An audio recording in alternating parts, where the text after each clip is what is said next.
Divers returned to the Potomac River today, braving rain and freezing temperatures as they searched for victims and wreckage from the downed aircraft. Nearby, police stood guard over a temporary morgue set up by the D.C. Medical Examiner. So far, 41 bodies have been recovered, with 28 victims identified.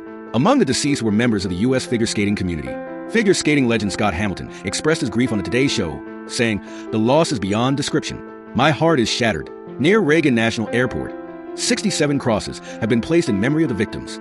Artist Roberto Marquez traveled from Dallas, Texas, to contribute to the tribute, saying, "This is not for me. It is for those families, and I do it with all my heart." Newly released video, first aired by CNN, provides another perspective of the horrifying Midair collision between an American Airlines regional jet and an Army Black Hawk helicopter. The impact sent both aircraft crashing into the frigid Potomac River. NTSB investigators are now analyzing the cockpit voice and flight data recorders recovered from the plane, but the Black Hawk's black box has yet to be found.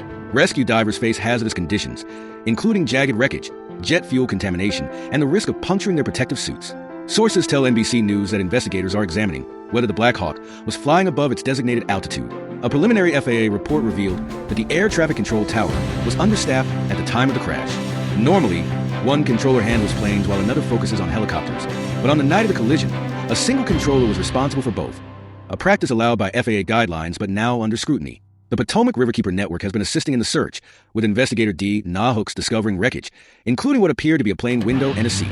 He described the lingering smell of jet fuel in the water, knowing that some debris had drifted into shallow areas rarely accessed by boats. The Black Hawk was conducting a routine training flight with 3 experienced crew members, including Crew Chief Ryan O'Hara, a young father. Chief Warrant Officer Andrew Eaves remains have yet to be recovered. Among those killed on the American Airlines flight were the plane's captain, 34-year-old Jonathan Campos, and his co-pilot, Sam Lilly, 28, who was engaged to be married. Friends and family describe Lilly as a kind and gentle soul. Authorities continue their efforts to recover all victims and determine the exact cause of the devastating accident.